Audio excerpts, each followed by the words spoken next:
Boas-vindas a mais uma análise.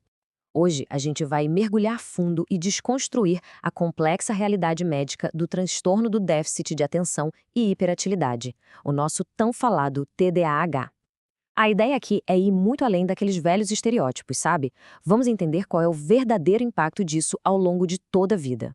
E para fazer isso, o conteúdo de hoje tem uma base super sólida.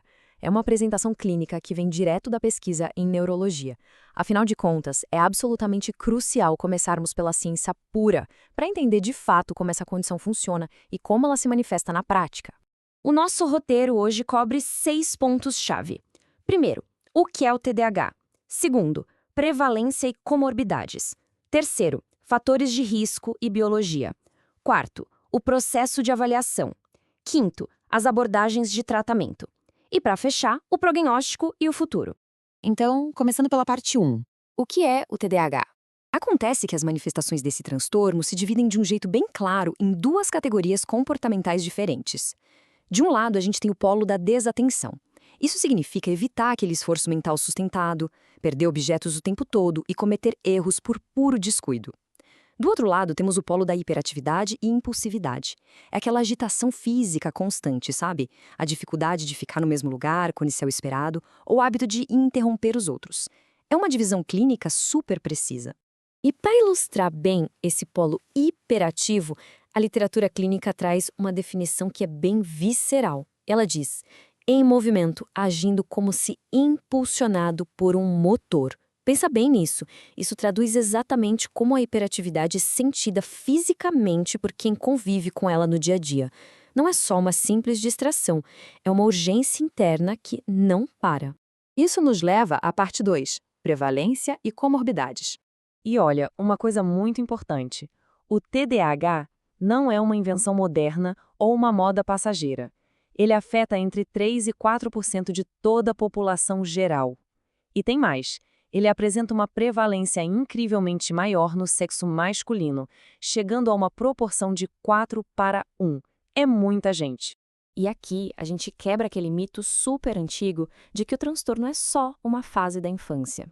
A persistência dos sintomas é impressionante. Os dados mostram que cerca de 65% das pessoas continuam a apresentar critérios completos ou parciais na vida adulta. Apenas uma pequena minoria atinge a remissão total. Ou seja, o TDAH cresce com a pessoa. E tem um detalhe: essa condição raramente viaja sozinha. Fatores co-ocorrentes são a regra e não exceção. É super frequente a gente ver uma sobreposição com o espectro do autismo, distúrbios de comunicação e dificuldade de aprendizado. E aqui vai um grande alerta. A presença do transtorno de conduta serve como um marcador clínico para um prognóstico bem mais difícil e complexo de se lidar. Avançando para a parte 3, fatores de risco e biologia.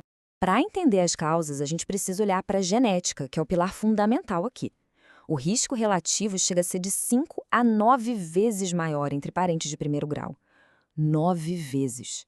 Isso estabelece sem sombra de dúvida a forte natureza familiar e herdada do transtorno. É uma arquitetura genética realmente robusta. Mas, claro, a biologia não age num vácuo. Ela interage intensamente com o meio ambiente. A exposição precoce a toxinas como o chumbo, até mesmo lá na fase pré-natal, somada a estressores psicossociais pesados como a diversidade familiar severa e baixa renda, tem o poder de moldar como o transtorno se apresenta e a gravidade dele. E quando a gente fala em fisiopatologia, estamos confirmando com todas as letras que o transtorno não é uma falha de comportamento voluntário, não é preguiça. Estamos falando de alterações neuroquímicas e estruturais reais. Envolve falhas de comunicação em redes cerebrais inteiras, afetando sistemas cruciais como o noradrenérgico, o dopaminérgico e o serotoninérgico. É literalmente uma fiação diferente no cérebro.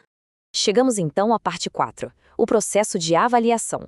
E como a gente avalia isso? Bom, como não existe um simples exame de sangue ou uma linha de corte puramente objetiva, o diagnóstico exige um trabalho investigativo profundo por parte dos médicos. É preciso uma anamnese rigorosa, buscar o histórico com várias pessoas que convivem com o paciente, usar escalas comportamentais e, claro, eliminar outras causas, como simples problemas de audição. Esse combo é a base absoluta para um diagnóstico confiável. Parte 5. Abordagens de tratamento. Uma vez diagnosticado, a abordagem clínica para a medicação exige extrema precisão e cautela. A regra é clara. Inicia-se sempre com uma dose baixa e depois faz-se uma titulação cuidadosa, acompanhando a resposta individual.